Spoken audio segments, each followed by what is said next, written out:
Welcome to another deep dive. We are tackling a real classic today, The Adventures of Tom Sawyer by Mark Twain, published way back in 1876. And right off the bat, Twain's preface really gets your attention. He's like, hey, adults, don't just dismiss this as a kid's book because I wrote it to help you remember what it felt like to be young again, all those feelings and thoughts, even those queer enterprises, as he calls them. It is a clever way to frame it. He's definitely focused on a child's world, but he's talking directly to adults, almost like an invitation. And the fact that it was illustrated really adds to that sense of him wanting this to be a visually engaging experience, even back then. Yeah, exactly. So all these adventures happen in the fictional town of St. Petersburg, which was based on Twain's own childhood home of Hannibal, Missouri. Our main character, young Tom Sawyer, lives there with his Aunt Polly, his half-brother Sid, and their cousin Mary. Ah, yes, Aunt Polly. She's got a lot on her plate with Tom, that's for sure. Oh, you'll see. So, for our deep dive today, we're going to explore the first 22 chapters of Tom's adventures. The goal here is to extract, the key insights into what it means to be a child, what makes us tick as humans, and why this story continues to feel so relatable. A fantastic choice. Those early chapters really lay the groundwork for everything that comes later. They set up Tom's character, his relationships, and the main themes that run throughout the book. Okay, let's jump right in with chapters 1 and 2, and right away we see Aunt Polly struggling to manage young Tom. He's already trying to avoid chores, like even something as simple as practicing music. And Aunt Polly's using these kind of comical methods to discipline him, like the threat of that ever-present broom. Right, right. And then there's that scene with his shirt collar, remember? Aunt Polly thinks she sewed it with white thread, but then Sid, who's always watching, points out it's black. And of course, Tom doesn't stick around to deal with the consequences. He's off plotting some kind of revenge on Sid already. It's that classic dynamic, the mischievous kid versus the well-meaning but often exasperated guardian. Aunt Polly represents so many parents and caregivers, just trying to do their best. Absolutely. And Tom's quick thinking with the thread trying to shift the blame, it gives a little preview of his resourceful, even manipulative side. Even in these small acts of defiance, you can see those traits emerging. Oh, for sure. And even before the collar incident, there's that scuffle he has with the new boy. It's so Typical, right? That the immediate clash, the need to establish territory. classic childhood. It's not just a fight either. Tom makes a point of finding out where this new kid lives, which is really interesting, almost strategic, like he's sizing up his rival. Yeah. Makes you wonder if that kind of territoriality ever really goes away completely, you know? I know, right? Okay, fast forward to chapter 3, and we come to one of the most iconic scenes in the book, the whitewashing of the fence. It's not just about Tom getting out of work, it's a masterclass in persuasion and how to change someone's perception. Oh, it's brilliant. He manages to convince all these other boys, starting with Jim and then, of course, Ben Rogers, Right. with that hilarious steamboat act. He turns whitewashing into something desirable, something special. It's amazing. Ben starts out making fun of Tom, and then suddenly he's desperate to have a go. Makes you think about how we often want things more when they seem scarce or difficult to obtain. Twain really nailed that aspect of human nature, didn't he? He did. And the things Tom gets is payment. Yeah. It's this incredible collection of boyhood treasures. I know. An apple, a kite in good condition, a dead rat, and a string. I mean, that's pure gold in a young boy's world. Then there were 12 marbles, part of a Jew's harp, a piece of blue bottle glass. A spool cannon, a useless key, goes on and on. Exactly. A chalk fragment, a tin soldier, some tadpoles, 6 firecrackers. He even got a one-eyed kitten, a brass doorknob, a dog collar, although no dog, oddly enough, and of course the dilapidated old window sash. Twain says he's literally rolling in wealth by the end of it. And it's all because he figured out how to manipulate the other boys' desires. And the fence gets 3 coats of whitewash. The best part is, Tom stumbles upon a big truth about human nature. We often want what we have to work for. It's such a profound observation, and it's all wrapped up in this funny story about a boy and a fence. And how about Aunt Polly's reaction? She can't even believe it's done. I love that detail. Yeah. She's so used to Tom's shenanigans that she fully expects to find him slacking off. Seeing that fence completely whitewashed, it just blows her mind. Okay, in chapters 4 and 5, Tom sets his sights on a new target impressing Becky Thatcher. We see those classic, awkward, boyish attempts to get her attention, showing off, trying to act all cool and tough. It's so relatable. Those early attempts to attract someone you like can be so clumsy and misguided. You just cringe for him, but you also remember what it was like to be that age. Oh, totally. When she walks away at first, he's devastated. But then she comes back and there's that beautiful, almost wordless moment where she throws a pansy over the fence. And Tom's reaction, He pretends not to notice. He shields his eyes like he's looking down the street and then slowly, ever so casually, uses his bare foot to pick up the flower. It's just perfect. Ah, that Pansy. It becomes this little symbol of their budding relationship. And Tom's pretense of being nonchalant is just perfect. Yeah. He wants her to know he's interested, but he doesn't want to seem too eager. So much strategy goes into those early crushes. Absolutely. Meanwhile, we see a different approach to motivation with Mary. She promises Tom a brand new Barlow knife if he memorizes his Bible verses for Sunday school. And Twain even pauses to explain how big a deal a Barlow knife was to a boy back then. A real status symbol. A knife that was worth 12.5 cents, no less. Mary knows exactly what will get Tom going. She's appealing to his desire for possessions and, let's face it, probably bragging rights among his friends. Exactly. And how does Tom approach this challenge? Well, let's just say it's not with any deep spiritual yearning. He tries to cram those verses into his head, all while creating chaos in school, starting fights, pulling hair, sticking pins in people. Sounds familiar. He's much more interested in the immediate thrill of causing trouble than in any long-term spiritual growth. You got to admire his creativity, though, right? It's like his mind can't be contained by the structure of the classroom. He needs to stir things up. And those little diversions he creates, it's a way for him to feel in control, even if it's just for a moment. It is. So we get to chapters 6 and 7, and Twain really gives us a front row seat to the chaos of Sunday school. The kids are terrible at reciting their verses, needing constant prompting, and the system with the tickets, you earn them for memorizing verses, and it's incredibly rare to actually get a Bible. Well, it sets the stage for one of Tom's most ambitious schemes. That whole Sunday school scene is so insightful. It's about the performance of religion, especially for kids. It's more about repeating words than understanding anything or feeling any genuine piety. Right, and Tom doesn't really care about the Bible itself, but he's definitely drawn to the glory and the eclat of being the one to receive it, especially if it means impressing Becky. He wants to be seen as good, even if he's not actually doing the work. So what does he do? He starts bartering with the other boys to get their tickets. It's like a black market for virtue. Exactly. Tom's at it again, using his resourcefulness to gain social status, not through actual merit. And of course, it all backfires in this hilariously embarrassing way. The superintendent asks him to name the first 2 disciples, and in front of all these important visitors, including a county judge, Tom blurts out, "David and Goliath." It's pure comedic gold. You kind of feel sorry for him, but you can't help but laugh. It's such a perfect moment of public humiliation. Tom's desire to look good completely eclipses his actual knowledge, and it leads to this very public failure. Chapters 8 and 9 give us a close-up look at a Sunday church service, and Twain really makes you feel how long and boring it must have been for the kids. The preacher's endless prayer, going on and on about everyone from the local congregation to people halfway around the world.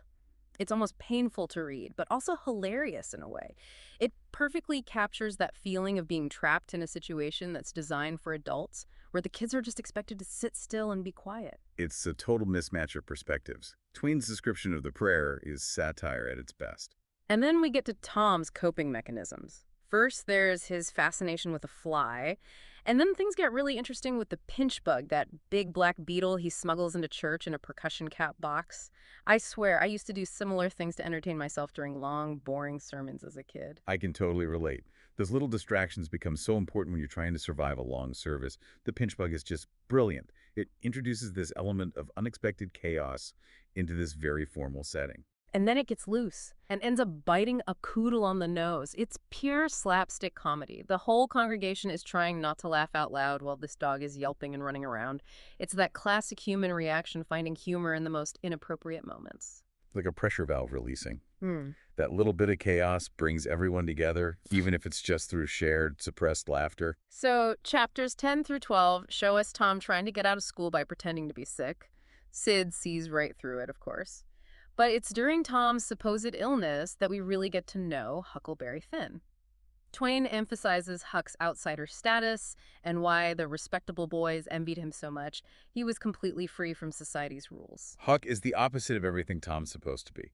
His clothes are ragged, he doesn't care about hygiene, he can go wherever he wants.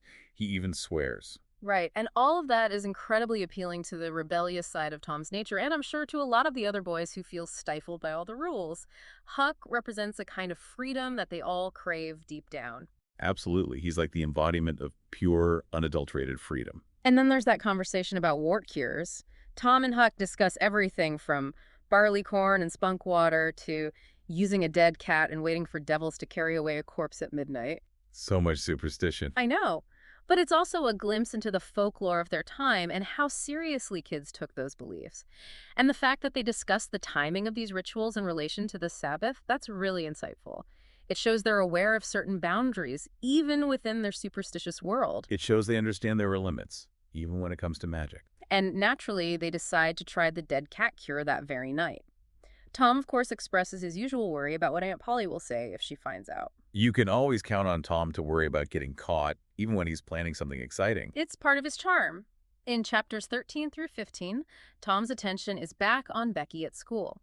He tries to win her over with these elaborate gestures, drawing on his slate, pretending to be indifferent. The slate becomes this private space for their little flirtation. Remember that whispered secret? It's such a sweet, innocent moment. Yeah, it is, and it feels like they're really connecting. But as often happens in these young relationships, it all goes wrong. Whoa, so quickly. First, there's that argument about a tick that belongs to Joe Harper, and then Becky gets really mad when Tom accidentally mentions his past engagement to Amy Lawrence. Oh, that's a classic. Yeah. Misunderstandings, jealousy, past relationships. All those things can cause so much drama, even at that age. Tom's slip-up about Amy feels catastrophic in the moment. And Tom's reaction is so over the top. He feels like he's been rejected, like nobody understands him. And in a moment of pure romantic fantasy, he decides he's going to become a pirate. He even pictures himself on this ship called the Spirit of the Storm, sailing the high seas. It's the ultimate escape fantasy, right? When things get tough, he retreats into this world where he's powerful and admired. It's a way of coping with feelings of rejection and powerlessness. Absolutely. Chapters 16 through 18 take us into the world of Tom's pirate adventure. He convinces Joe Harper and Huck Finn to join him, and they have this midnight rendezvous on the river with their makeshift log raft. It's like a childhood dream come true. They even have these amazing pirate names. Tom Sawyer, the Black Avenger of the Spanish Main. Huck Finn, the Red-Handed. And Joe Harper, the Terror of the Seas. And their secret password, blood. It's also wonderfully dramatic. The creation of those pirate identities and the secret code, it shows the power of imaginative play. They're completely immersed in this fantasy world. And at first, their experience on Jackson's Island is everything they hoped for. No chores, no school, plenty of food. They imagine everyone back in the village worrying about them, which adds to their sense of importance. It's all about freedom and escape. They're creating their own rules and experiencing a level of independence that they don't have in their everyday lives. But as the days go by, especially for Joe, homesickness sets in. It's a reminder that even the most exciting adventures can get old when you miss the familiar comforts of home and those connections with loved ones. Right, it brings a dose of reality into their fantasy world. The initial thrill of escaping fades, and that longing for family, for a sense of belonging, starts to creep in. It's a very human experience. Chapter 19 is a big turning point. Tom sneaks back to the village to see how everyone is reacting to their supposed drowning, and he hides under Aunt Polly's bed and overhears her, Mary, Mrs. Harper, and even Sid talking about them, expressing genuine sadness and regret. It's a really touching scene. Oh, it is. Hearing their grief has a huge impact on Tom. He starts to understand the pain he's caused. It's a real moment of growth, a step towards empathy and responsibility. Exactly. He even starts to think better of himself, realizing that he actually matters to these people. But he's torn about whether to reveal himself, and in the end, he decides to go back to the island. But with this new plan, he's going to make a dramatic reappearance at their own funeral. The drama. It's classic Tom. Even when he's feeling remorseful, he can't resist making a scene. But it also shows that he wants to comfort his family, to reassure them. So in chapters 21 and 22, the boys are back on Jackson's Island, and they're trying to recapture some of that earlier excitement. But Joe's homesickness is even worse now, and he really wants to go home. Tom convinces him and Huck to stay by revealing his secret plan about the funeral. And they even try to learn how to smoke, which, predictably, doesn't go very well. I love that scene. Boys trying to imitate adults with those hilariously awkward results. It's a reminder that they're still kids, despite their attempts to act tough and grown up. Then, to really shake things up, a huge thunderstorm hits the island. It terrifies the boys, and it really contrasts with their romanticized notions of adventure. Sheltering under a giant oak tree, they're forced to confront the raw power of nature. It's a powerful scene. That storm strips away the fantasy and forces them to face reality. It highlights their vulnerability, their smallness in the face of nature's fury. It's a good reminder that the real world can be a lot harsher than the world of imagination. So, taking a step back from these first 22 chapters, what have we learned about Tom Sawyer and the world he inhabits? We've seen the amazing power of childhood imagination, the universal human desire for adventure and recognition, the ups and downs of friendship, and that constant push and pull between what society expects and what we want as individuals. We've also seen Tom's character start to take shape: his resourcefulness, his tendency to get into trouble, his dramatic flair. Those early chapters are so important. They lay the groundwork for everything that comes later. They introduce the major themes of the book: innocence versus experience, freedom versus responsibility, and the complexities of human nature. And it's Twain's ability to capture all of that, to portray childhood with humor and such deep understanding, that explains why this book still resonates with readers today. Absolutely. He just gets it. He captures the joy, the anxiety, the unique way kids see the world. So as we wrap up our deep dive, here's a question for you to ponder. How do these early adventures, the choices Tom makes, even those little seemingly insignificant ones, hint at the kind of person he might become? What do these first 22 chapters, the whitewashed fences, the secret meetings, the pirate fantasies, tell us about the journey of growing up? Think about your own childhood enterprises, as Twain calls them, and the lessons you might have learned along the way. Thanks for joining us on this deep dive.